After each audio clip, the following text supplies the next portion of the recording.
My name is Drew. I'm a sociologist. My name's Kate. I'm a media production specialist. And welcome to the first episode of Everyone Should Read. Thank you for joining us. We are so excited to talk to you all about the books, plays, short stories, essays, sonnets, everything that someone has probably told you to read. You've almost definitely heard the title of, but odds are you haven't actually read. I think reading is just becoming so kind of difficult these days. It's a premium. Time is on a premium. Everything's kind of tough. And if you didn't read it in middle school, when are you going to find the time to do so today? It's difficult. It can be difficult to get into reading. But we read a lot. So we've read the books for you. We've read the plays. We've read the sonnets. We've read the essays. We've read the books. And it is time for us to pick them apart for you so you don't have to. Yeah, we're going to get into sociology implications, Absolutely. Pop culture references. We want to understand why something has been in print for over 100 years and the average person hasn't read it. Why do we keep publishing new editions of something? Is it just because they're pretty, or is it because they're still socially relevant? You know, what makes something a classic? What makes something immortal? What does posterity mean in the context of literature? This first season is all about Gothic literature, specifically. So Gothicism is characterized by this unknown, this haunting sort of response to the scientific revolution and the Enlightenment. Everything was sterile, everything was scientific, everyone was exploring, and a lot of people came together and said, I kind of don't love this. Where's the mystery? Where's the drama? Where's the sex? Thus Gothic literature was born. Yeah, it's this idea of this haunting, unknown. There are going to be monsters. There are going to be ghosts. There's going to be sort of that icky feeling that something is out there. Mm-hmm. There is a conversation between nature and city, known and unknown. Absolutely. And we are excited to get into it. I'm really excited to get into it. It's sort of this return, this reverential reconsideration of what's the word? Metaphor and allegory and mystery. I'm ready. Yes, and it's culturally relevant right now. Today we are doing Frankenstein and Dracula. The grandparents of Gothic literature, for sure. The true classics that everyone cites, but also inspirations for movies that are still coming out right now, TV shows that are on, books that are still being published. The beautiful thing about Gothic literature is that people are still publishing it today. And I think part of the reason why is because even as we come deeper and deeper into a more sort of binary, scientifically understood, positivistic world, there is always going to be an element of the unknown that we are dying to explore.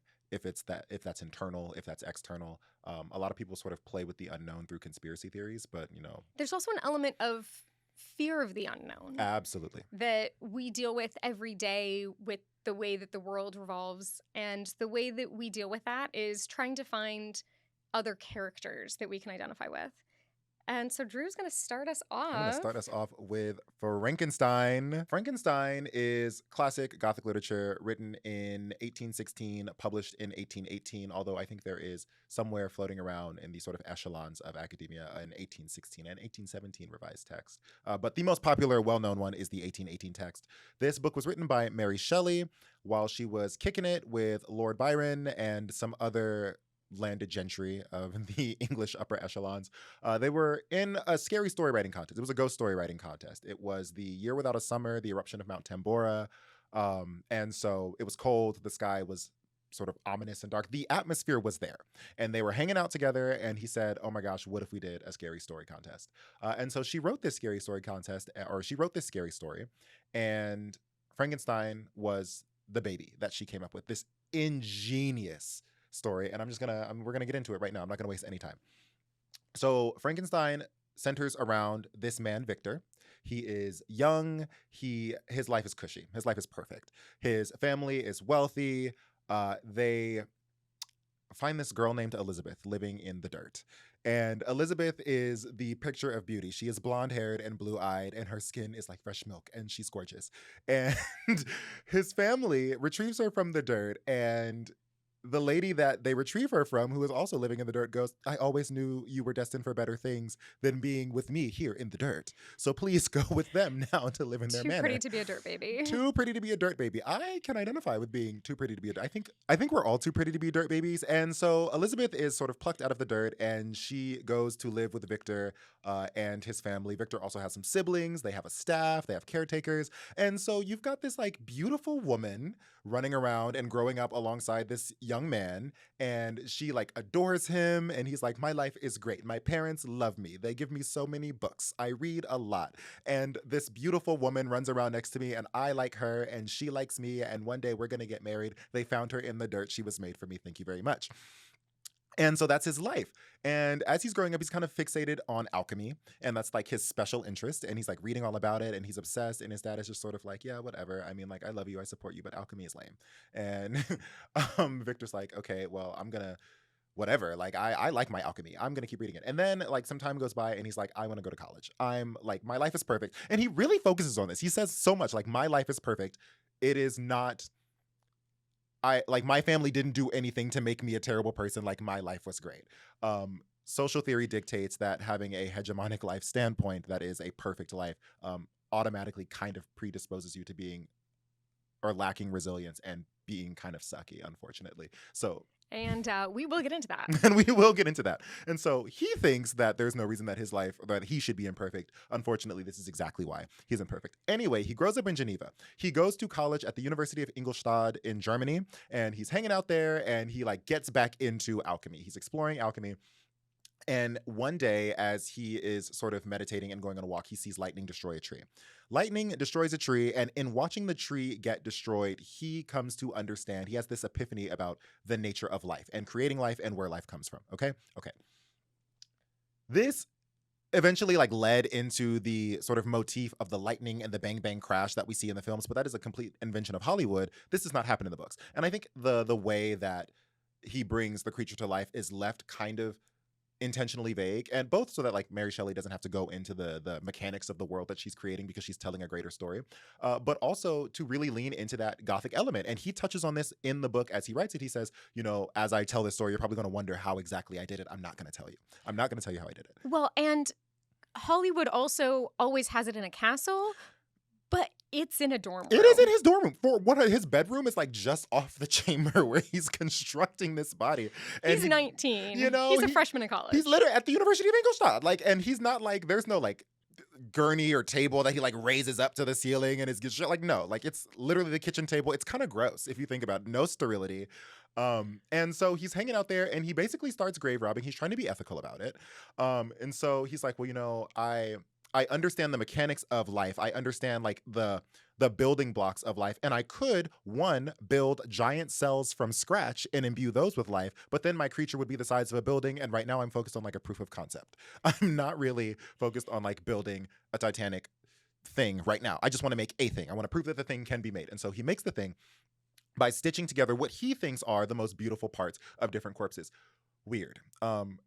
We never really touch on how weird this is. Like, we talk about how the monster is grotesque and ugly and stitched from different pieces. He specifically chose the beautiful pieces. So, like, he's looking at some dead person's arm and going, yes. Best fingers I've ever seen. Literally. And he's like, prettiest kneecap on the planet. Exactly. And that's weird. And he thinks that this is going to make a beautiful creature, but sort of putting all of the beautiful things together on the same creature is what makes it grotesque. I wonder if it's an uncanny valley thing that they just didn't have words for at the time.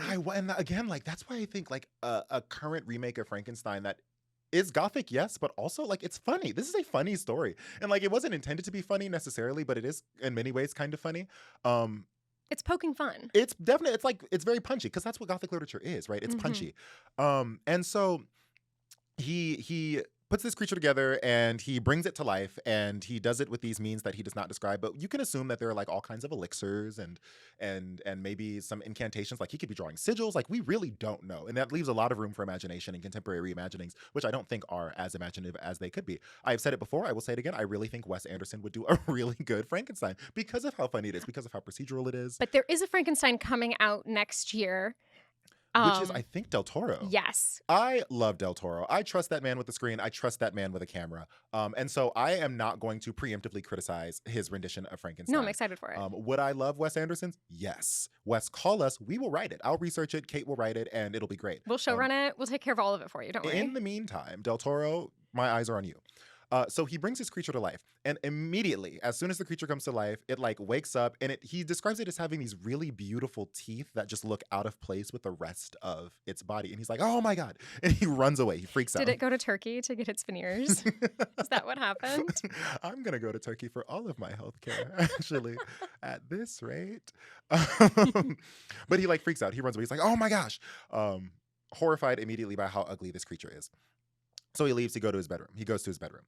And the monster he calls it a monster. I don't think it's a monster. The creature is very nice, very sweet.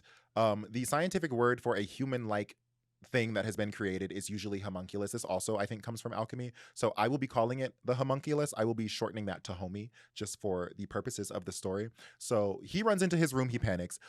Homie like comes in and like looks at him. He screams. He's like, "Oh my god!" And homie's like, "Okay, I apologize. I'm gonna go." And he leaves. And so he's like in this room, and immediately, now that he's accomplished it, mind you, while he's creating this creature, he is in a like a fugue state. He's not eating. He's not sleeping. He's obsessing over his work. And like I've been there. You've been there. Like I said, we are academics, so we know what it is. This is just like a normal, absolutely, college experience. Definitely, unfortunately. like, as soon as like the middle of the semester or quarter has passed, like that is when you enter that space, and that's when some of our best work gets done. Personally, as a sociologist, if I were not eating, not sleeping, which has happened frequently, just sort of letting myself be animated only by my will to explore, and then I have my breakthrough, I'm not going to run away like a little bitch. Victor, however, has no problem running away like a little bitch. And he's like, "Oh my gosh, I can't believe I've done this. I can't believe this has happened. Like, I cannot imagine. I'm a terrible person. This is my fault." And I'm like, "Well, you're a terrible person because you've abandoned your research. You're not writing about it. You're not calling your closest friends and confidants for peer review. You're just like washing your hands of the whole affair." Pathetic. You're also not taking responsibility for the life you've created. And so, of course, like, yeah, sure, he has a very somatic reaction, actually, to creating this monster. He like is still not eating. He's still not sleeping. He goes into like extraordinary depression, which is really interesting when I read like a text from before our sort of analysis of mental health. And a lot of the things that they describe, like CPTSD and depression, are touched on without having necessarily the nuanced understanding of it, but like it's so frequent. It's been like universal, and it's always interesting seeing that in sort of old literature, 19th century literature, and those kinds of things. But he falls into this depression. His friend shows up and he's like, "Oh my god, you look terrible." And Victor's like, "Yeah, I can't tell you what I did, but I did a really bad thing." And I made a mistake. And his friend's like, "Okay, that's fine. Like let's get you cleaned up." And so he slowly but surely like starts to come back to himself. Immediately washes his hands of the creature that homie, excuse me, immediately washes his hands of homie, forgets that he created homie, and just like kind of fucks off to like hang out with his friend in Germany. And he's like, "Let's go on walks, let's get coffee, let's hang out at the cafe." And his friend's like, "I'm so glad you're doing better." Except his professors are like, "Oh my gosh, Victor, best like physical scientist we know. Like he's a genius, he's great." And this makes Victor ill. Like to be reminded of his research and like of any kind, it makes him sick. If my professors are stopping me while my best friend is in town to tell him how brilliant they think my research is, your ego would not fit in the studio. Here's the thing, like I would melt into a puddle, sure, just like, "Oh my gosh, thank you so much." Like Victor also melted into a puddle, but he melted into a pathetic puddle. I would be melting into a little glowing puddle. I'd be so just elated. I'd be like, "Please." Because you're not being haunted by the things that you have done. I am never haunted by the sociology that I create. It's beautiful. Thank you, Victor. The work you're doing is benefiting society. That is true. Yeah, so there's that. Yeah. And I would love my homie if I made one. I'm sure you would. I would love him so much. And we are not those kinds of scientists. We are. It's true. For the record, I am a social scientist. We're both social scientists. I am not a social scientist at all. I'm not a scientist in any way. But go on. That's true. Go on. I studied film. I think of you as a scientist. I appreciate that. Of course, bestie. Thank you. We inquire. We explore. But so then he gets a letter. He gets a letter, and he's like, something terrible has happened. Your little brother has been killed. Like, please come back to Geneva at once. And Victor's like, I know who did it. It was the monster. Mind you, the monster that he has not seen or thought of or considered for the past like several months that he's gallivanting around Ingolstadt. So he goes back to Geneva. And there is this woman who's like been their help, their caretaker, sort of the nanny for so long. And she's been accused of this murder. Mary Shelley slips a full procedural courtroom drama into the middle. She fits two of them in Frankenstein, actually. And no one ever talks about that. I've never seen a Frankenstein adaptation that has the courtroom dramas, and they're really fun. And I would love to see that version. Again, like Wes Anderson would do such a good job. I'm so sorry. Like it would be so good. No, I'm here for it, and I really hope Del Toro gets a courtroom drama. At least one. Like, I'll take one. But basically, the caretaker, she's in court and they're like, you killed this little boy. And she's like, I didn't do it. I didn't kill the little boy. And they're like, yes, you did. Like, obviously he's dead and his affects were found on your person, like his little pendant. And you killed him for his little pendant. And the family, the Frankenstein family, they're all like, literally, we love her so much. Like, she knows that if she asked for the pendant, she could just have it. Like, she's awesome. Like, we don't believe that she would have killed him. But she pleads guilty. She's like, you know what? I want them to have closure. I don't know who did it, but like, I will sacrifice my good standing and my life for their closure. Which is crazy. Really just so tear to my eye kind of moment. Also, it says something about the sort of economic structures of the gentry and the legal system and what it is to be in a position of service. So less tear, more radical economic change, but that's later. We'll get there. We'll get there. So she sentenced herself to death. Basically. But before, they're like, well, I can't believe you confessed. Like, I can't believe you killed him. And they're like, she's like, I didn't really, but I did it for you guys. And they're like, well, we love you. And then she's someone absolved. had to be guilty. Right, exactly. And so she places herself as that sacrificial lamb, and she is like, okay, I will die so that you can have peace of mind. And Victor's like, great. The monster, homie, has killed 2 people. Therefore, I have killed 2 people. This creature is awful and vile and has been since the day it woke up, even though it was just ugly at first and nothing else. And which is the closest he comes to taking responsibility. Literally, and that's it. He takes this like modicum of responsibility, and he's like, I did it. I killed these people. This is my fault because I created this creature. Like, I have to go. I have to go. I'm depressed again. And everyone's like, why are you depressed? Like, what? We get it. Like, we're so sorry he's dead, but like, we've been with him for the past several months while you've been out at college, and we are less sad than you are. Why are you so sad? What's eating you up? And he's like, I have to go. And so he goes to the mountains. Because no one knows that he's created homie. Exactly. No one knows he's created homie. So he goes to the mountains and he's just like walking. He's basically on a hike. He's doing like a little dog sled. It's like, we live in Seattle, both of us. And so it's very much like off to the Olympics, off to the Cascades, off to hike Rainier to clear your head. Which we've never done, for the record. For the record. Our partners love some dirt. Mm-hmm. Love some dirt. We're the indoor cats in both of our relationships. We love a high-rise brunch. Absolutely we do. Rooftop views, into it. Absolutely. I'm doing one after this. I love that. So he's in the mountains and homie approaches him and he's like, hey, fuck you. And Victor's like, oh my God, it's you. Like, the gross. He calls it the wretch over and over again, like capital W wretch, like the wretch spoke. And I'm like, you're literally a terrible dad, like absentee father to the max. And so the homie is like, well, here's what happened. I like woke up and I went to check on you and you were like kind of freaking out and having your moment. And so I was like, okay, well, he's in bed. I'm just going to go. And so I left and I started walking on my own and I was having a good time. And I was like finding nuts and berries and they were raw and, they were cool. It was whatever. And then I discovered fire. Somebody had left a fire going and I was like, well, this is awesome. And then I cooked the nuts and berries and I found out. Which the subtitle of Frankenstein is The Modern Prometheus. It is the modern. Oh my gosh, I completely left that part out. Yes, the subtitle is The Modern Prometheus. It is very much like Prometheus is the Greek myth about the creation of humanity and setting them out on their own. And it is Prometheus who pays the price for giving them fire. Like Zeus punishes him, even though Zeus and Prometheus work together to create humanity. Yeah, Prometheus was a titan. Prometheus was a titan, Zeus was a god. The Titans preceded the gods, for those of you who don't know your classic Greek myths. But if you're listening to this podcast, you probably We'll get there eventually, don't worry. We will arrive there. But so he like discovers the fruits and nuts and he's like, wow, this is even better. Like, wow, I'm having a great time. And he's just walking around and he's like building his little charcuterie boards from scratch and he's having a wonderful time and he's being homey. Like, what else can you say? And then he notices like a child in danger, and he's like, oh my goodness, like a child in danger, and he goes to save the kid, and as he saves it, a person runs up to him and sees him and is like, you're so ugly, you must be evil, what are you doing to my child? And he pulls a gun on him, and it's awful, and he's like, whoa, whoa, like homie's like freaking out, and he's like, this is the things I get for saving this kid. Like, okay, fine, I guess like that really hurt my feelings, but whatever. And he very quickly starts to realize that, even though he is a person with thoughts and feelings, and he is capable of, being a person, people take one look at him and they scream and run away. And this is really sad. Yeah, he's never escaping the monster allegations. He's not, and mind you, he like the first act he does when he sees it is like relieve them of suffering, right? Like he literally saves them. And people immediately accuse him of being a monster, which is really, it's very tragic. I think Frankenstein is in many ways a tragedy, but it's more about Homie than it is about Victor, who sucks. And it's a self-fulfilling prophecy. It is. It is. They tell him that he's a monster the whole time until he begins to do monstrous things. And so he's like, he realizes, he's like, okay, like I got to learn how to be a person. Like I need to learn how to be a person. And the sociologist in me like falls in love with this character because he discovers his own version of ethnography and participatory observation analysis.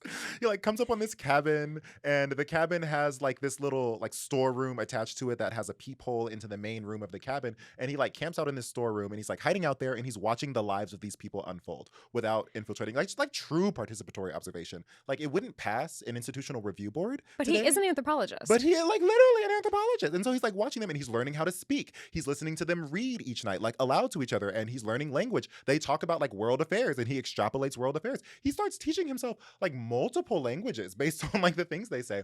And as he learns about like their lives together, he learns that they have like a bit of a tragedy. He sees that like one of the people, this young man in the cabin, is like very morose, and he's like, I wonder why he's so sad. And as he slowly learns the story, he develops so much empathy for these people. He also realizes that they're spending a lot of time working, like chopping wood, raising animals, like bringing in food. And so he starts doing those things while they sleep because and so he starts doing those things while they sleep. And he's like gathering wood for them, and he's harvesting food for them, and he's just leaving it there. And they're like, oh my gosh, like some good spirit has smiled upon us. And he does it so that they can have like more time to themselves, more time to be together. He's such a nice, sweet, caring creature. And eventually he's like, I know I'm ugly, but I love these people. I want to be their friend. And so one day while everyone's gone, the father who lives in this cabin is blind. He's a blind man, and he's like, this man cannot look upon me, but like he can hear my voice. And if I go in there and I entreat his friendship, maybe he will introduce me to his family, and they will understand that like they can look inside. I'm just a little ugly. Right. And so he waits until everyone's gone, and then he goes in there, and he goes to talk to the dad, and he's like, hey, like I really want friends, and like I've been taking care of you guys for a while, and you don't know me and you can't see me, but like I need your protection, and I just want to explain who I am, all these things. And the dad is moved. He's like, oh my gosh, like that, you sound like such a sweet young man. Like, of course, I will introduce you to my family, and I will give you my protection. I don't know why you would need my protection. You seem like you can handle yourself. You're bringing us wood, but whatever. And so as he's about to say, well, I can't wait to introduce you to my family, I will explain them to you, and then I'll bring you in. Like, I can't see you, but you seem like an upstanding guy. The family comes home. The son comes home. He sees him. He's immediately horrified by how ugly he is. He pulls a gun on him. And there we go. He pulls a gun on him. And he's like, ew, what are you? And the monster runs away. The monster's freaking out. He's like, oh my gosh, like I'm gonna go before I get shot again. And so he flees, and he's devastated. He's so crushed, and he's like beating himself up. He's like, maybe I should have taken more time. Maybe I should have like written them notes. Maybe I should have this. Maybe I should have that. But like the fact of the matter is he's alone again. And this sort of like loneliness, this isolation, there is a Harvard study, the sort of long-term quality of life study that they've been doing for multiple generations, where they assess what makes a good life. That's one of their biggest questions. And they find that one of the universal things that we can surmise based on all of the people that they've interviewed and their families and their kids is the idea that being surrounded by people who you love and people who also love you can lessen the experience of pain.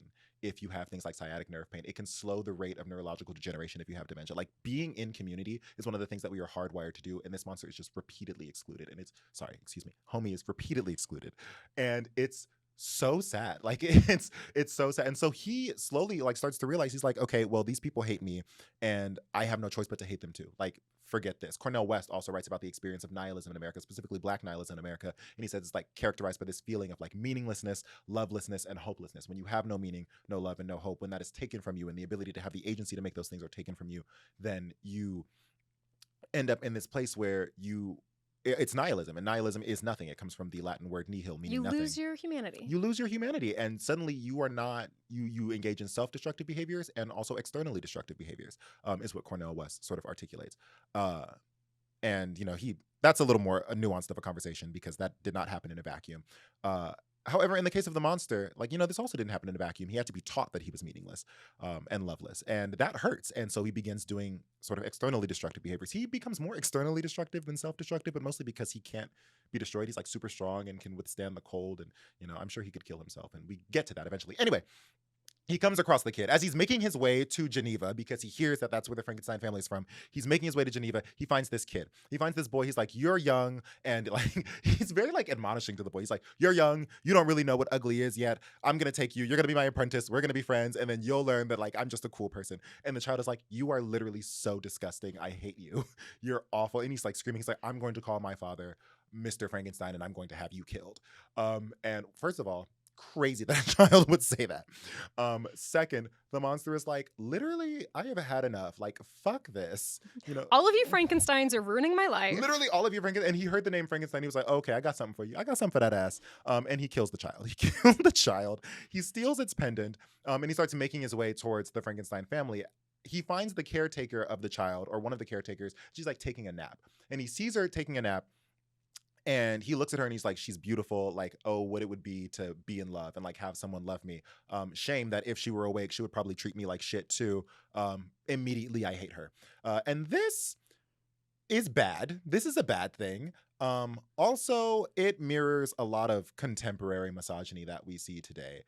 Sort of seeing women as something to be achieved and preemptively that achievement being withheld from you and executing violence and hatred in your actions, in your beliefs, and in your words towards women.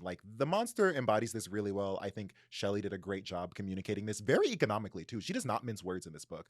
And you see it a lot with sort of online misogyny as well. So that's just a little side relevance, which I think is interesting. That's why I think Frankenstein is an immortal text. But also these are parallel storylines. So this is the child and the woman from the procedural courtroom drama that we've already discussed. Yes. This is when it is revealed what happened when the monster encounters Victor. So he kills the child. He places the token because he's angry. He's like, this woman, she would never love me. He places the token that he got from the child into this woman's pocket. He's framing her. He's framing her for the murder. And he says, "Put those apples in your pipe and smoke them." That one has to stay in. That's really funny. All of that has to stay in. That's hilarious. I'm sorry. And so he fucks off. He fucks off away. And then that is when the murder is discovered. She is taken to court. Victor is contacted. He returns home to Geneva. He finds out what happened. He blames himself for the monster. He correctly assumed it was the monster, although he assumed it was because the monster is evil by nature, and we have learned and wants to hurt him. Right. But we've learned through the monster's sort of narrative. Oh my God, homie, please. It feels like a slur to say monster. I don't want to say it. This shows implicit bias, everyone. But homie, we find that so many attempts to integrate into society and into community and to be loved, and so many rejections have made him into a destructive entity. And so he says to Victor, he's like, "Hey, build me a wife. Build me a wife who is just as ugly as I am, and then then I'll be fine. And we can go be ugly and together." It's so interesting that he wants her to be ugly too, because he knows that if she is uglier than him, she will be okay with how ugly he is. And okay, so this goes also back to the role of Elizabeth. Remember, the beautiful dirt girl who was too beautiful to be in the dirt. The betrothed. It's discussed throughout the narrative up to this point that she is essentially betrothed to Victor. And Victor places all of his measure of achievement and happiness. He's like, "I'm going to be a great scientist, and then when I'm done being a good scientist, I'm going to settle down with my beautiful wife who loves me." Do we know much about Elizabeth? No. She is very noble and beautiful and divine feminine. But that's it. That's pretty much the whole of her character. Really? Is being pretty and being up on a pedestal. And and Shelley is, again, so brilliant because all of this is communicated so effectively. Again, she does not mince words. She's not overly loquacious in writing this book. She communicates all of these things effectively. So homie begs her, to come into existence. He begs Frankenstein to make this woman, which is sort of the homunculi foil to Victor's Elizabeth. Really, really interesting. Victor says, I cannot conceivably do that. And the monster says, literally, please. Or you could show me love and affection. Like, he gives him two options. You've got a choice here. He's like, you can make me a hideous wife to not despise me, and we can be ugly together, and at least I'll have some companionship. But also, or you could do it yourself. Or you could do it, or you could love me, right? And it's, again, like, she places this really interesting juxtaposition there. She's like, you can give me a woman to do the emotional labor of making me feel good about myself, or you can parent. You can parent. Oh, it's so good. And Victor's like, one ugly wife coming up, you know? Like, he's like, I certainly cannot find it in myself to love you. Let's find you an ugly wife. I will literally do the thing that like sent me into a depression rather than take responsibility and like raise my kid. Real. How timely. Kate has a little more on that one later. That's gonna be fun. It's crazy. It's actually, should we just get into it now? Do you wanna? That Mary Shelley is on this retreat with Lord Byron, who, in between the time that Frankenstein was originally written and the 2 years later when it was published, Lord Byron knocks up her stepsister and then proceeds to abandon that child. He then eventually does take responsibility for the child because Mary Shelley and her husband Percy are like, this woman is not responsible enough to raise this child. This child is being raised in poverty. It's not well taken care of. My sister is unwell. You need to take responsibility for this child. Right. He does very loosely take on he financially can afford to, but he very loosely takes on parenting this child. She lives with him for a very brief moment in time.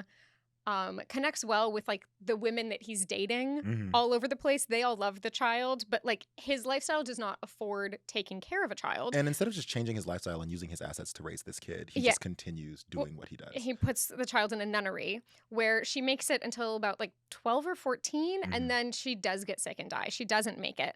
But Lord Byron does have another daughter, who's Ada Lovelace, which is crazy. From Remind us who Ada Lovelace is. Who is Ada Lovelace, scientific computer genius, was abandoned by her father.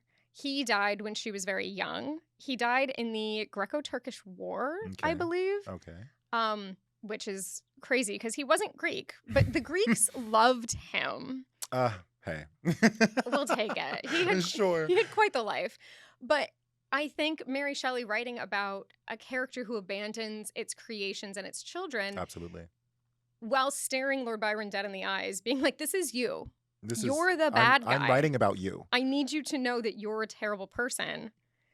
Is pretty beautiful. I think so. I love that for her. And she was 19 when she did it. And it's true to the form of Gothic literature. It's very punchy. It's true to the form of Gothic literature in that it is definitely pushing back against establishment. Yeah, Gothic literature holds up a mirror to society. And in this case, Mary Shelley is holding up a mirror to the man across the table from her directly. Who happens to be a fixture of society. I mean, he's a lord. He's landed gentry. You know, he's the whole nine. And she's like just sitting. You can't see this because if you're listening, you can't see this. But if you're watching on YouTube, she's just like this across the table with her book. I'm holding up a middle finger and waving it at a camera. So sorry to our audio audience who missed that. But okay, so back into the story. So Victor begins the task of making Homie a wife. Yes. And he goes off into the, gosh, he goes so many places. He's off somewhere else now in Europe. He's a traveler. Okay. And he's there. I think he goes somewhere around England, if I can recall correctly. They definitely spend some time in England because he procrastinates it for a little bit. And the monster starts stalking him. And Homie's like, where's my wife? Where's my wife? It's like when a kid comes into the kitchen, like, is it done yet? Is it done yet? Or are we there yet? We'll get there when we get there kind of vibes. Except Victor is afraid for his life and also his family's lives. And so he's like, I have to do this before he starts killing more people. And so eventually he hunkers down. He makes the wife. And at the last minute, the wife is almost done. And the monster's kind of like peeking through the window like, oh my God, here comes my wife. Victor freaks out. He's like, no, because she's going to be evil too because she's ugly. And again, it's like, no, not evil because ugly. Evil because you can't take responsibility and raise a child through primary and secondary socialization. Even if you did make him as a full-grown man. Evil because unloved. Evil because unloved, which is so real. And so he gives up making the wife, like smashes it to pieces. Monster Scraps the freaks out. project. Monster gets so angry. He's like, okay, I got you. I got something for you. I will see you on your wedding night. And Victor's like, okay, well, he's going to kill me on my wedding night. Like, that's that. And so he puts off his wedding night for a while. Victor doesn't dream big enough. No, he doesn't. The monster, though. Homie has imagination. He's got Kendrick Lamar levels of hatred. I hate the way that you... Yes. Yeah, exactly. And I respect it. I seek to emulate it in some ways. So homie goes off to somewhere else, kills one of Victor's friends. Victor then arrives, is framed for the murder. They're like, you're a strange man who blew into town, and this man died around the same time, and then Victor's like, who died? What man? He realizes it's one of his best friends, the friend who came to him while he was in Ingolstadt. And he's like, oh my God, I did this. I did do this. I killed him. And he falls into another depression. And then the judge is like, actually, I think you're dramatic, but I don't think you killed this man. And your family is telling me that you didn't kill this man. I feel like you didn't kill this man, and so we're gonna let you go. Rich. And you're rich. And absolutely being like, your dad came, and your rich dad, who is rich from Geneva, Richland, he says you didn't do it, so it must be true. It's giving very much like Glinda the Good Witch from like the Upper Uplands. I love that for her. But yeah, it's another character who does not take responsibility for their actions until it is too late. Of course. Absolutely. Spoiler alert. So eventually he goes to get married to Elizabeth.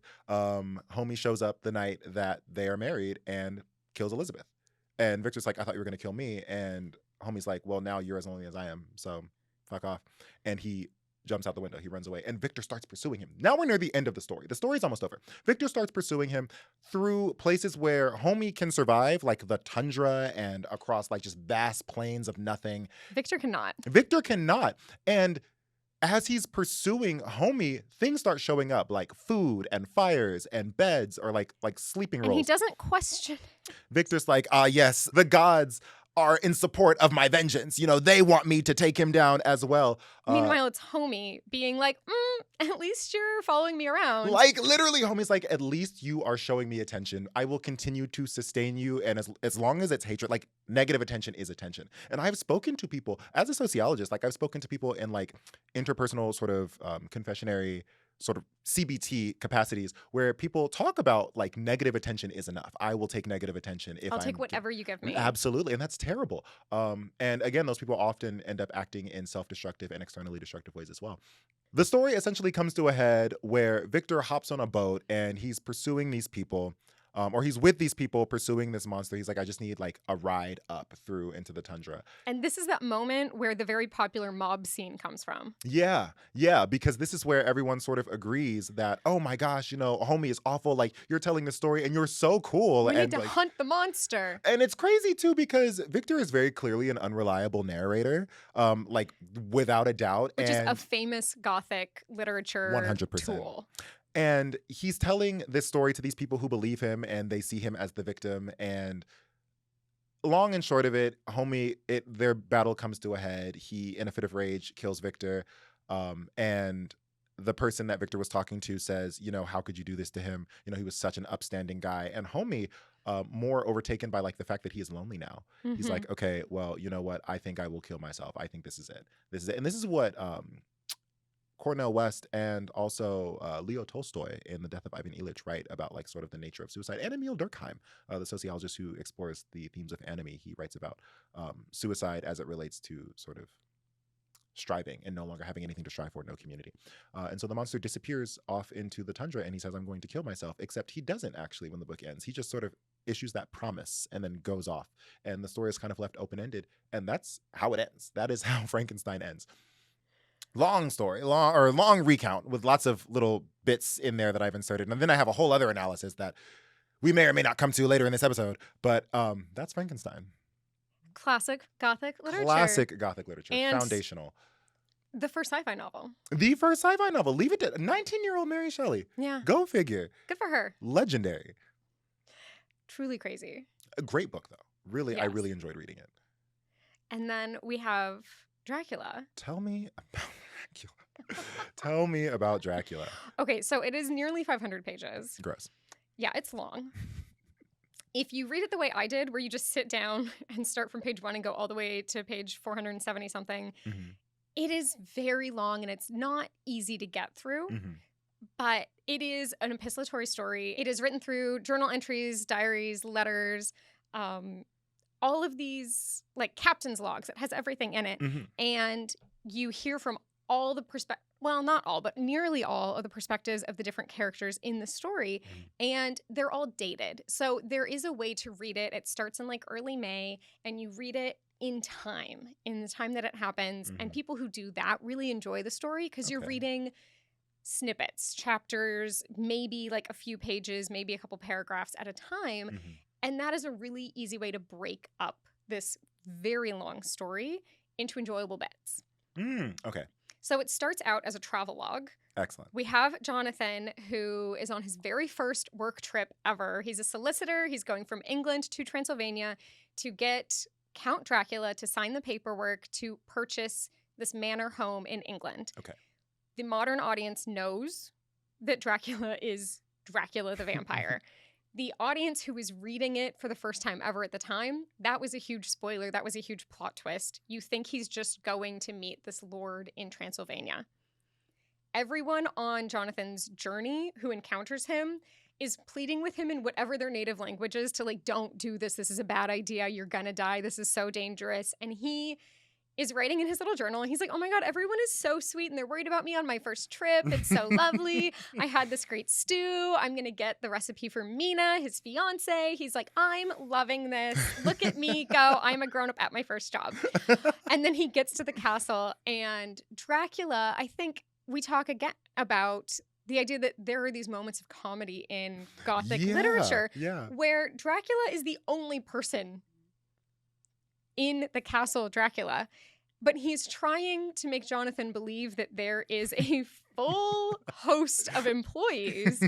And so Dracula is driving the coach to pick Jonathan up. He is serving all of the meals. He, like, if you take it back and you look at Jonathan staying in his room and then think about Count Dracula running around trying to make it look like there is a full staff preparing meals and cleaning the castle and doing all these things, it's very comedic. It is.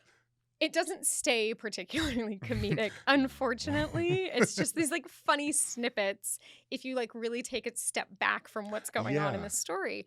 Jonathan is terrified when he sees Dracula climbing down, like face first, scaling down the castle building. Kind of scuttling like a little beetle. We have all of the classic tropes going on, and they weren't tropes at the time because this is one of the very first vampire novels. It's not the first, but it is one of the first. Vampire was the first. It was written at that same writing contest where Mary Shelley wrote Frankenstein. See why we said grandparents. Crazy. No, but we have Jonathan who slowly realizes that he is trapped in this castle with some sort of monster, but he doesn't really fully grasp how monstrous the situation is or how scary it is.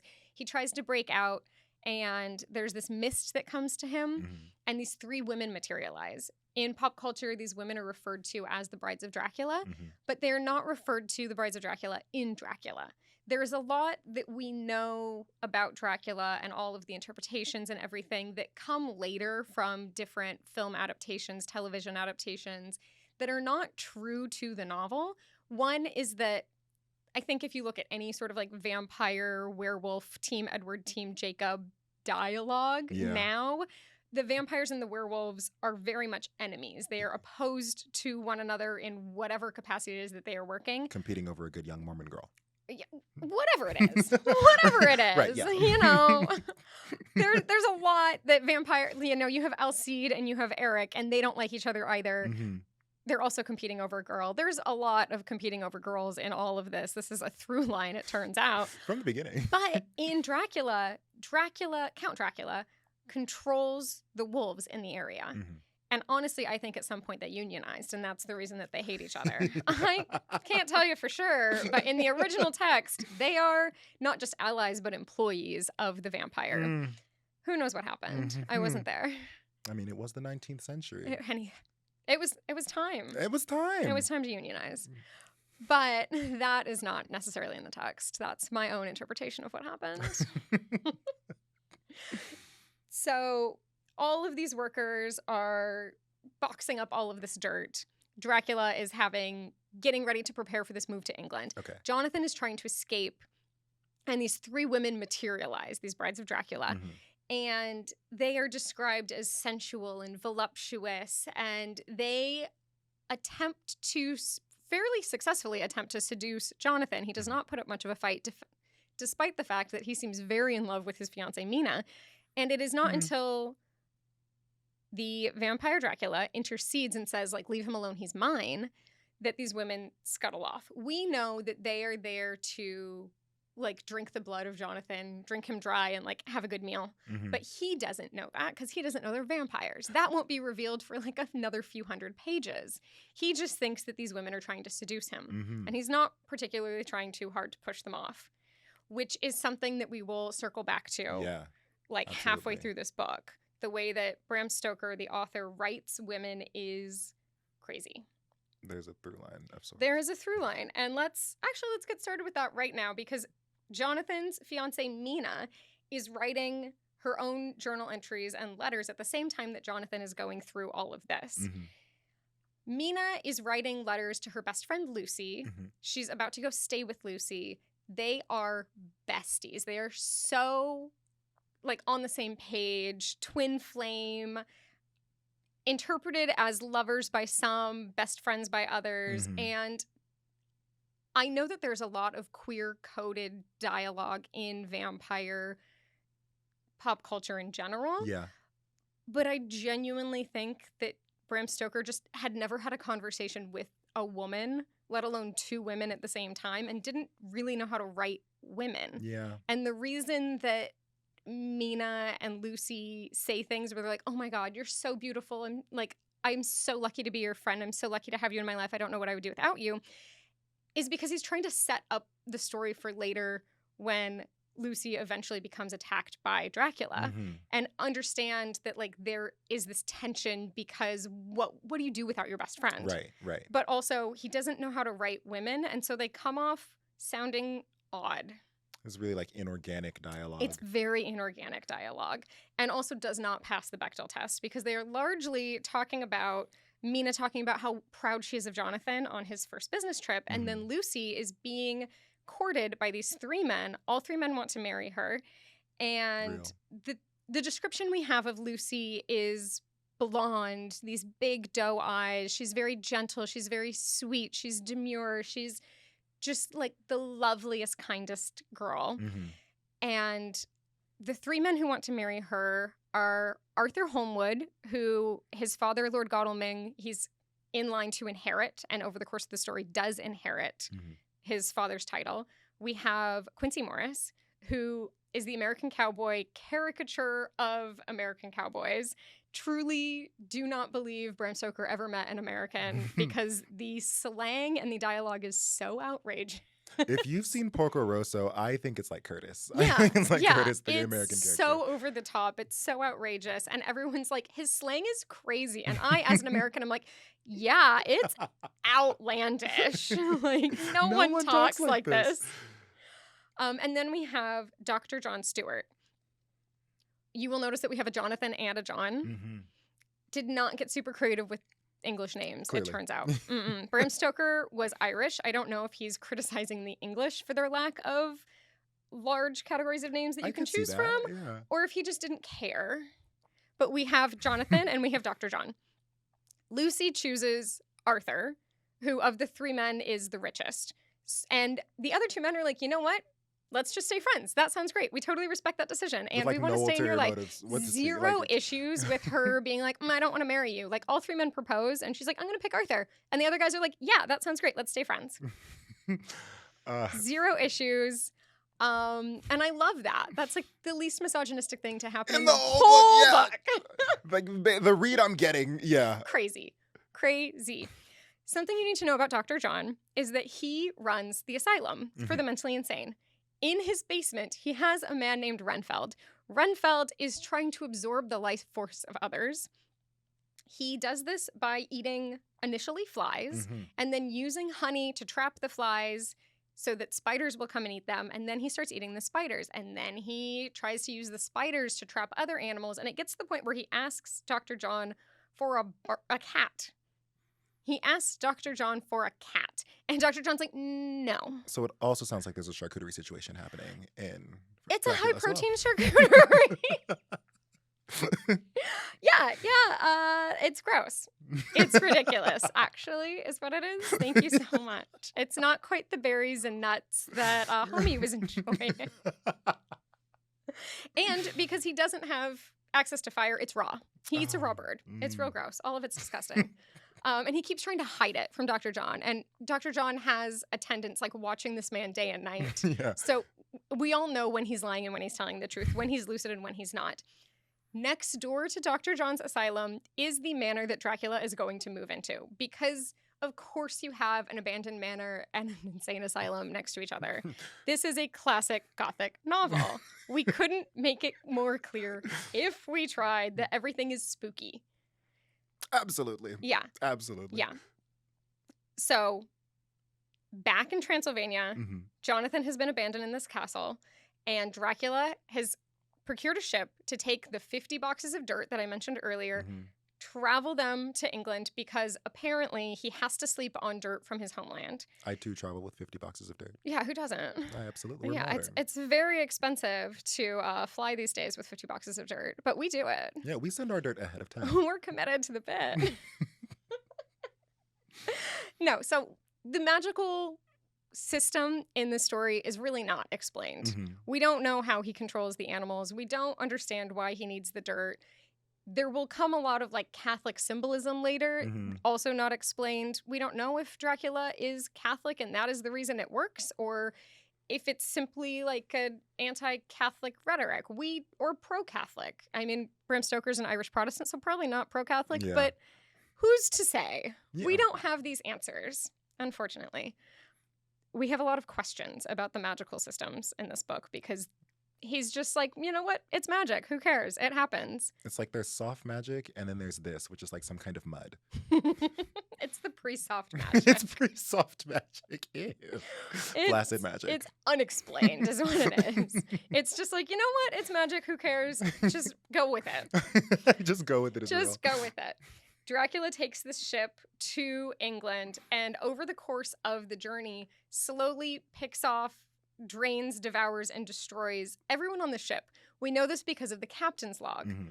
The captain is like, people keep going overboard. I don't know what's going on. Everyone's very upset. And at some point he ends up like tying himself to the steering wheel of the ship because he is the only person left and he is afraid that if he leaves, they won't make it. He doesn't make it. So sorry. So the ship arrives in England and it is a ghost ship. It is abandoned. There is no one on it. There are just 50 boxes of dirt and a ton of rats, which Eggers' Nosferatu really leans into to the tune of 5,000 live rats in the 2024 Nosferatu. No other adaptation uses this many rats. Faithful adaptation. Yeah. It's possibly the most accurate adaptation, actually, most true to the original source. And Nosferatu is something that was created because Bram Stoker's widow didn't want people to make a Dracula adaptation. And the first one that was actually approved was in 1931, and it was the Bela Lugosi Dracula. The original Dracula film. The original Dracula film. Which I have not seen. It's okay. I've seen all of them. In anticipation for this recording, I watched every Dracula adaptation. There are so many to all sorts of degrees of success and accuracy. Some are better than others, for sure. Oh my gosh, are you a media production specialist? I might be. Your media analysis I might is have watched everything and regretted about half of it. But it is interesting how we explore vampires in pop culture. And we will get to that in a minute when I finally wrap up telling you this 500-page story of Dracula. I mean, it's long. It but you're making it so funny. Like, it's such a good listen. Oh, glad. Thank you. Yeah. I'm glad that you're enjoying it more than I seemed to when I was reading it. So we have this ship that comes in. The boxes of dirt get picked up and distributed by a different solicitor's office than the one that Jonathan works for. Okay. Dracula pretty much immediately locks into Lucy, Mina's friend, the woman who all of the men were proposing to and decided to stay friends with. Beautiful blonde girl. She is now engaged to Arthur. And while Mina is visiting her, Lucy sleepwalks to the point where she has to be tied to the bed so that she doesn't, like, fall out of a window. Okay, real. This is unsuccessful. Falls She out the ends window up anyway. sleepwalking all the way up the hill to the graveyard next to a church because, again, Gothic literature, everything has to be in the spookiest The graveyard possible next to the church, place. next to the asylum, Yes. by the old abandoned mansion. Yeah. Of course. Yeah, at night when there's like fog rolling in off of the water, the only light is moonlight. The like, Flying Dutchman cackles in the distance. Truly, just everything is haunted. Everything is spooky. This is one of the original Gothic novels, and where all of these spooky, dark ideas sort of came from. Very important to understand. This is why we're talking about this story in this episode. It is classic in the true sense of the word. Truly, it is. Yeah, and I'm loving it. It's crazy. Lucy is attacked by Dracula several times. She starts getting paler and paler and sicker, and people can't figure out what's wrong. Mina reaches out to Dr. John, who she knows from Lucy's letters, and she's like, hey, you love my friend. Please help me. Please save her. And he shows up. He's like, I do not recognize this. I don't know what to do. Also, this is not the kind of doctor that he is. Like, isn't he like a psych? Yeah, he runs a mental asylum. Like, he's a doctor, but like, this is not his kind of doctor. Yeah. Right? This is like when someone on the plane says, is there a doctor here? And the doctor of literature does not say, I'm a doctor. Yeah. Right? That's when the nurse in the next row has to stand up and help. Right. And funnily enough, Dr. John reaches out to a colleague of his who's also not well, he is kind of a medical doctor, but Abraham Van Helsing, who is the most self-insert character anyone has ever encountered in literature. And this becomes a theme because Stephenie Meyer is then a self-insert character as Bella Swan in Twilight. In her seductive khaki skirt. Yeah. Edward just can't keep his hands off that long khaki skirt. Hundreds of years old. Hundreds of years old. Sexiest thing he's ever seen. I don't know why anyone would write that, but it is in print. It is in print, and everyone has read it. It's crazy. More people have read that than have read this, and that's wild. That's real. That's real. Okay, Oh my I mean that's terrible. I mean, well, I don't know. It's not terrible. It's real. It's a thing that happened. It is the reality in which we exist. Touche. Yeah. So we have Abraham Van Helsing. Reminder: Bram Stoker's first name is Abraham Stoker. The physical description of Abraham Van Helsing is a 1-to-1 match for Stoker. With some embellishment. I mean, he does make himself sound a little bit better, but he also, this character is a doctor of literature and psychology and medicine, and then it just says et cetera, et cetera, et cetera. I like to call him Doctor. We're not really sure how old he is or how long he's been studying to be a doctor of everything, but he is considered to be the foremost expert on everything anyone needs to know for the rest of the book. Self-insert indeed. Self-insert. And he's always spoken of as the nicest, kindest, most helpful, best person everyone knows. Smells good, shit's gold. Yes. Perfect skin. Well, not that, but he didn't care about that. He just needs to be the nicest, smartest, best person everyone knows. The truest friend, the greatest hero, all of it. Well, of course. And the only other character who is described to the same degree of accuracy, but also detail as Van Helsing is Dracula. And Dracula is a 1-to-1 comparison. And this is so great. This is one of my favorite things. Sir Henry Irving, who was Bram Stoker's boss for decades, was an actor. And he is a 1-to-1 comparison for the description of Dracula. There are a couple different schools of thought. Some people are like, oh, well, maybe Bram Stoker was trying to like create a story that he thought his boss could star in, right? Like this is like being the assistant to Brad Pitt. Like he was huge. He's knighted, right? Like huge. Everyone knew who he was. He was a big deal actor. And there's this idea that it's like, well, maybe he was trying to write a story that his boss could then take on and star in.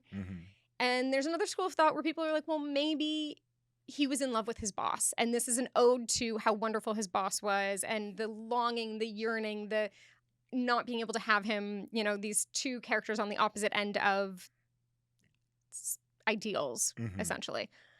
And to that, I would say if I had a crush on someone and I wrote a 500-page novel about how they are the worst, most evil, vile, despicable, blood-sucking character of all time, who I then also described as like having a childlike brain and not being capable of like true rationality, I don't think that's a crush. I think that's a job that I need to quit for my mental health. Yeah, like if it's your boss and you're like this isn't like a red, white, and royal blue Henry Alex thing. No. This is very much like I work for this guy and he sucks. He's sucking the life out of literally everything and everyone around me. Yeah.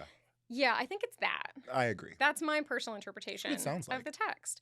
The rest of the characters are described as like blonde and pretty or like tall with brown hair, and that's about it. And these two men have like pages of description. So it's not subtle in any sense. Not at all. Not at all.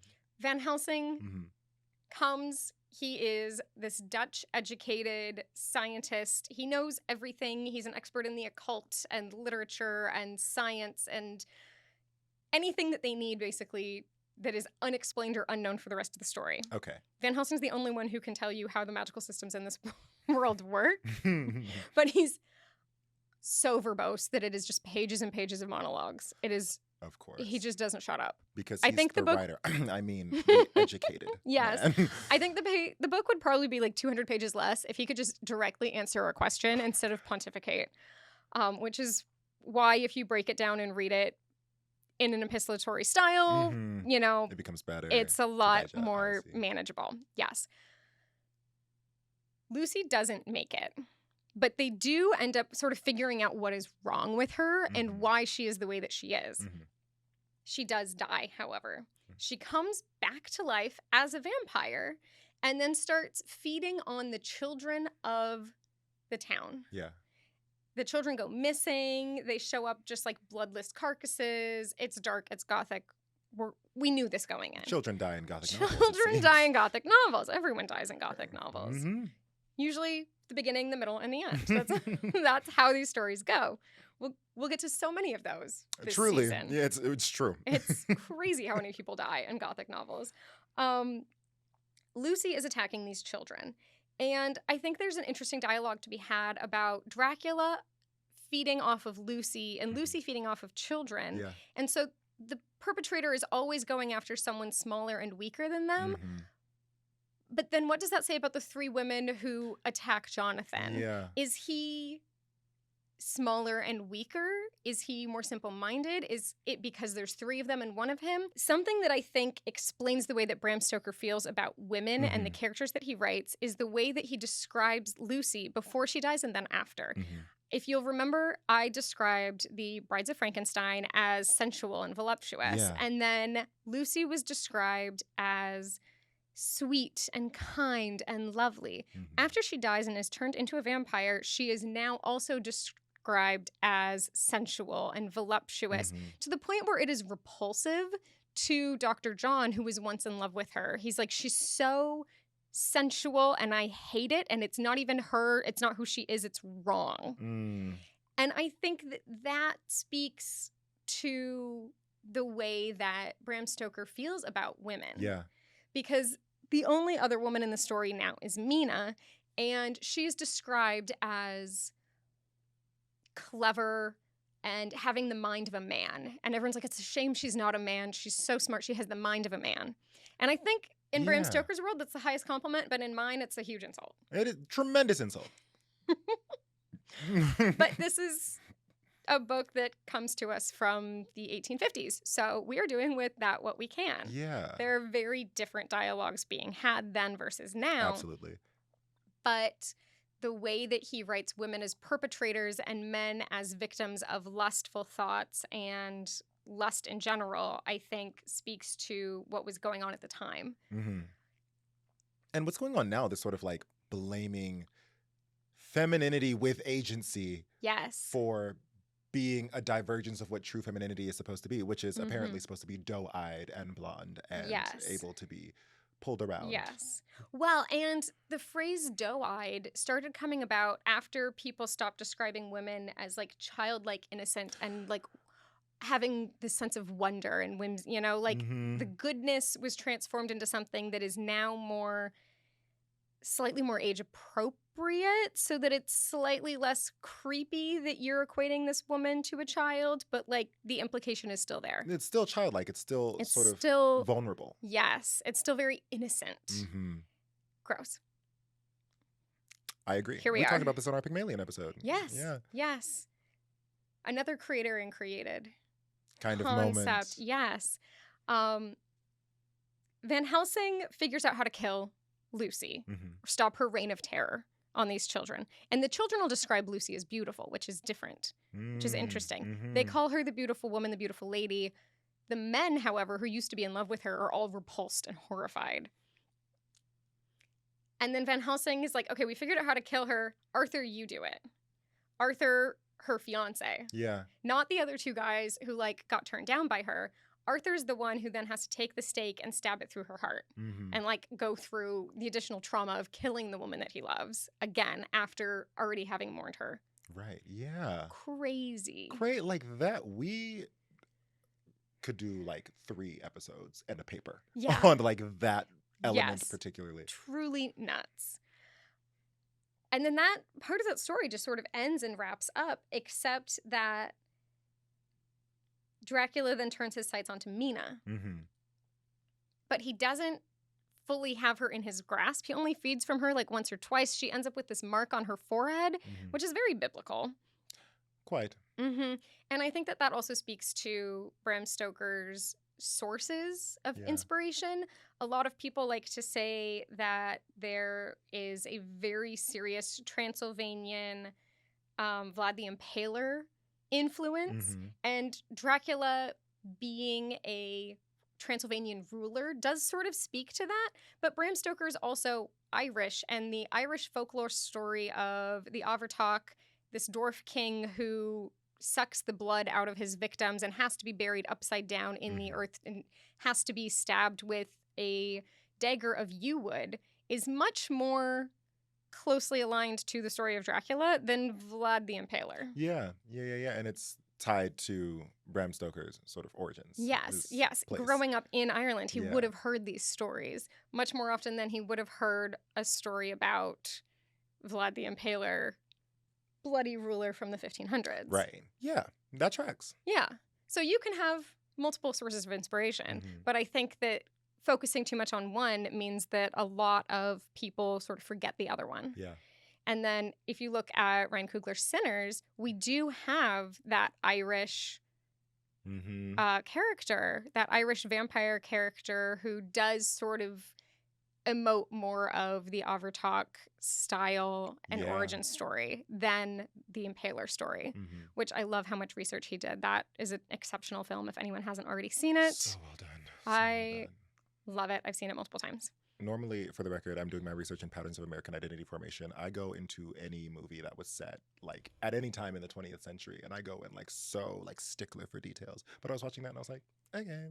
I mean, and they got all the details right, which Yeah, is the exactly. I was craziest like, part. okay, Even the like, littlest details, You kind of ate with this he one, really Ryan. nailed it. He is from Oakland. We are both from Oakland, though, so I might Shout have out to looked the other way.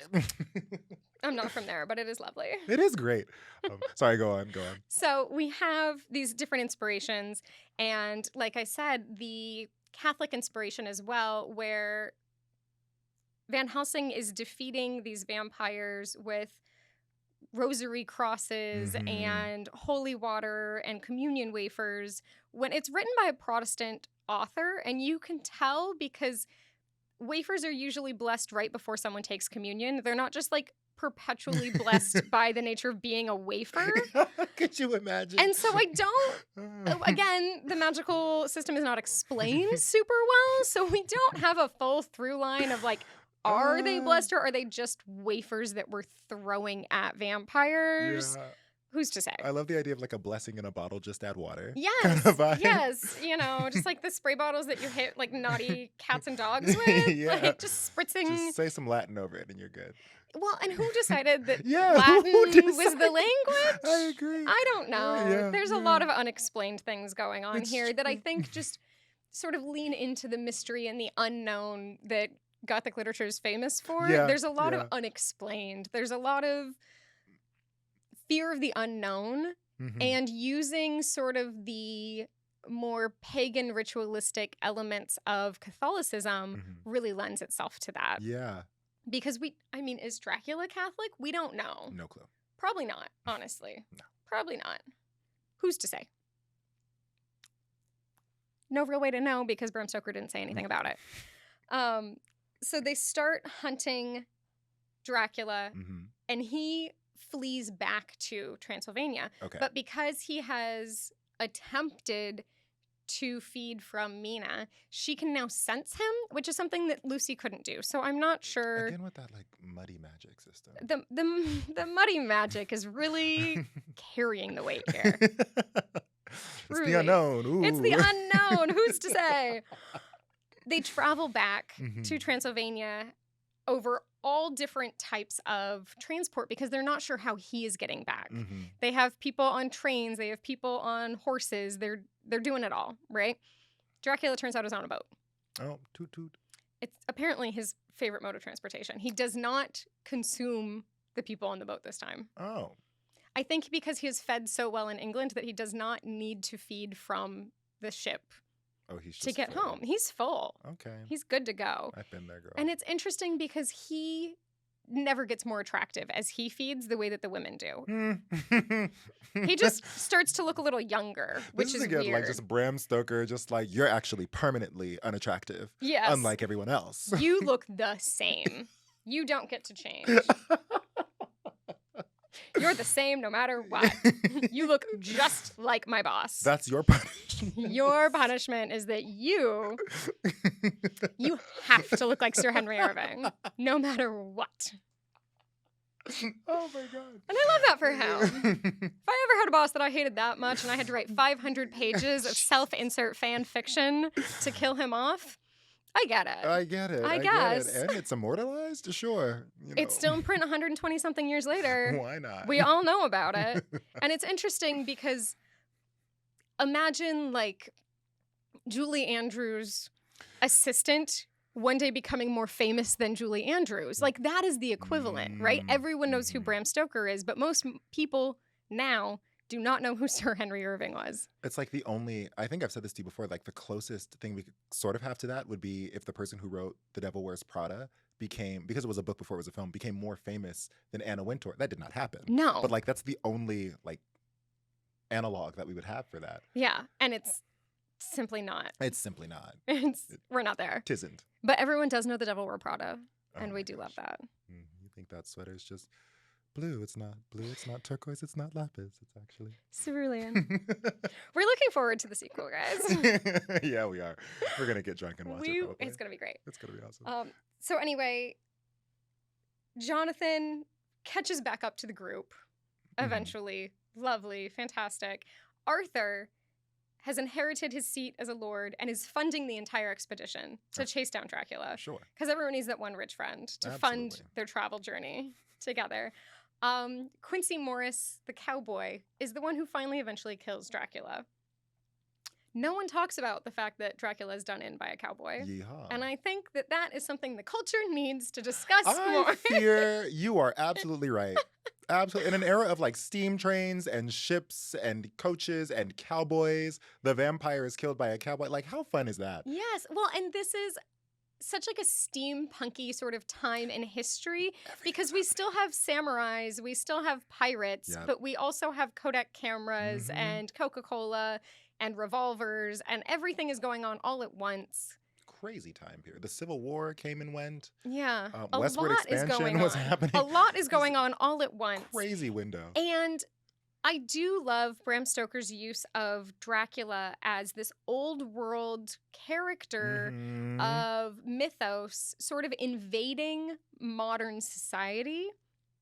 coming in, spreading disease, spreading ruin. Mhm. It's like a very small snapshot piece of colonialism, but instead of England going out and destroying other people, it is someone coming in and destroying England. It's the reverse. It's the reverse, and how horrific it is from the perspective of the people inside. Yeah. And as an Irish author, I do not believe that that is unintentional. Absolutely, I agree. And you know what? I would argue, or this is my interpretation, same thing with Shelley's Frankenstein. Mhm. I think the homie being made from what Victor thought were the most beautiful parts of the dead bodies around him is sort of the equivalent of the most prolific empires of the old world all taking their shot at the Americas Yes. and then subsequently losing their hold in the Americas, and the Americas growing into its own entity, left to its devices. What they thought was sort of like a bastardization of all of their traditions. They thought it was ugly, even though it was made from all of their most beautiful parts. And it went AWOL. Like it went off and did its thing. And they're like, oh my God, now what's it gonna do? Yes, we've lost control of the monster. We've lost Absolutely. control of the beast. The beast is on its own and it is gonna hurt us. And it did, you know, with Yeah. because this was the Wild social experiment. crazy. And by the time that she wrote, you know, Frankenstein, the War of 1812 had coming on, like America Mhm. was already punching back to the old world Yes. as a sovereign entity. Yes. Westward expansion was happening in real time. And so I think it's so interesting. I think both of these stories are deeply political texts as well as just Yes. fun stories. Yes. And I think the political nature of them, that deserves like a real deep dive. I think that deserves like a true exploration because we could go on and on about that For one. like hours. Truly, we It's could. so fascinating. And I think also the fact that Gothic literature is one of the few genres that has always been in print and will Mhm. always be in print, because the fear of the unknown and the fear of what is happening in real time Mhm. is always present. Yeah. There's always something going on where people are like, I'm terrified. This is horrible. Something awful is happening, and I don't have a good way to deal with it, and I don't have a good monster to compare it to. Mhm. And if you look back at historical adaptations, Mhm. we have the Bela Lugosi version of Dracula come out in 1931, which was directly after the stock market crash that led to the Great Depression. Yep. We have 2008, where America went through another dramatic recession. Yeah. We had Twilight. We had Vampire Diaries. we had True Blood. Oh God. We had television and books galore and all of those are series based on book series. Yeah. They were all film adaptations of books, which is one of my favorite ways to do it. When you Mhm. have all of this backstory and history, and you are able to play with these stories in Yeah. different mediums, I Mhm. think the way that you can explore that is really lovely and beautiful, I agree. and done better sometimes than others. But we also have, again, another resurgence of vampire and Gothic literature coming out, films being made right now when we are at another time of economic crisis. And I think that people looking at the way that the world is and needing to know, as C.S. Lewis said, not just that there are monsters, but that monsters can be defeated, Mhm. is so valuable to society as a whole. I think, well, I guess I have a couple of questions for you now. Yeah. If you're thinking about monsters and specifically sort of like vampires or even Gothic creatures, this sort of fear of the unknown, and how that's reflective of a moment, if you could sort of create a monster in a story that you think represented this current moment, what would it look like? Because you also talked about sort of the idea of immortality and being able to weather a storm being very alluring. Yes, I think that the idea that there are these creatures who are hundreds, if not thousands of years old, who have seen everything and survived it, Mhm. is very attractive in a time where the future is uncertain. Mhm. When you have characters like vampires, when you have characters like Frankenstein who can survive the tundra, he Yeah. doesn't need the shelter, he doesn't need everything that we as the average human need to survive. And then you have these vampire characters who have adapted to a different way of living, who live in the night, who Yeah. live in the dark. I think that both Dracula and Frankenstein, you have these characters wherein the most important scenes all happen under moonlight. They happen in the dark. They happen in the evening. They Mhm. happen not in the bright light of day, but they happen at a time where like most people are not out, things are not as prevalent, and you sort of get to explore that darker side of what society is like and Yeah. how you engage with it and what it means and Things are how it very still impacts discreet. you. Yeah, I don't think it's a matter of creating new monsters. I Mm. think it's the idea of putting a current fear on something that you can identify. And something that I Mm. like to say a lot now that I've been doing all the research for this episode is that most people haven't read Dracula, but everyone knows how to kill a vampire. Yeah. Yeah. And it's interesting. So that sort of ties into the ideological posterity of it. Yeah. Sort of everyone knows how to kill a vampire. Everyone knows how to be on the other side of the scary thing. Yes. But not everyone has read Dracula. And I think it's, because of the universality of Yeah. the triumph of defeating. Yeah. You don't have to vampires. have read Anne Rice's Interview with a Vampire to know the story. You don't have to have read Right. Dracula to know the story. Mhm. I mean, you might be surprised that a cowboy kills him, but Yeehaw. yeehaw indeed. There are all sorts of nuances to the story that get lost as it changes and gets retold. Mhm. But the crux of the story, that fear of the unknown, the fear of impending doom, and trying your best to fight to stay alive another day, to fight to continue, those parts of the story, that runs true and that perseveres across every version of every text, from well-upheld classic literature to self-published smut that still includes vampires. we have across the spectrum every version. The vampire concept holds very true. Yeah, it is consistent. You still have to be, stabbed through the heart with a stake of wood. Mhm. They're still sensitive to light. They can't touch a crucifix. You can't see them in a mirror. And we're not really sure why, because Dracula's magic building system is a little muddy. Yeah. But regardless of what piece of literature or pop culture media you consume, those are the things that hold true. Consistent rules. Yeah. I wonder, and I know there's no way that Bram Stoker intended this or knew that this would happen. This was his only book. But like, wow, like the Yeah. level, I mean, people really take it, because I think that's the beauty of Gothic literature. When there is so much that is unknown, it also leaves a great deal open for interpretation. Yes. And I think Gothic theming has sort of been consistent across the evolution of literature since that time. Like, since books have been in print, any piece of fiction that has any element of the unknown leaves a lot open, which is why I think that sort of that punchy statement, maybe the curtains were just blue. Yeah, maybe, but the entire history, the legacy of Gothic literature and fiction anytime after 1600, and honestly, not Yes. even before then too, suggests that maybe there's a reason the curtains are blue. Yes. I mean, Agatha Christie's not going to mention it if it's not relevant. That's the sound of my agreement. That is the sound of emphatic agreement. And I appreciate it. Yeah, of course, bestie. Yeah. All right. I think we are getting to time I today. think we're about wrapped. But how do you feel? Do you think that everyone should read Frankenstein? Kate, I think everyone should read Frankenstein. I think everyone should read Frankenstein. I think everyone should be inspired to write their own version of Frankenstein. I would like to see more Frankenstein remakes. I think everyone should read Frankenstein. I think it is still relevant. I think it really is analogous with nihilism. I think it's analogous with Americana. And I feel like we can explore so much with those two things. I think it's analogous also between like scientific revolution, enlightenment, new world versus old world, feudalism versus mercantilism, what became capitalism. Like, there's so much you could do with Frankenstein. Everyone should read Frankenstein, yes.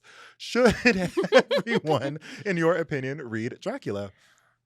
They maybe shouldn't read it the way that I did, where you just sit down and try to absorb it all in one go. Mhm. I think that there's so much fun to be had in Dracula if you take your time with it. Mhm. And I think that so many people are so rushed these days. Yeah. There is such a desire to add books to your checklist. You know, you've finished it. You checked it off. How many books did you read this month, last month, this year? Yeah. And I think there is a real beauty in taking it slow and being able to really absorb the depth and the breadth of almost 500 pages. Mhm. So if you read it gently, I think, yeah, you can enjoy it and there's a lot to get out of it. It could even be an exercise in mindfulness. I would love that. If people are going to sit down and meditate and pick up a couple pages, it's not hard to do. Yeah.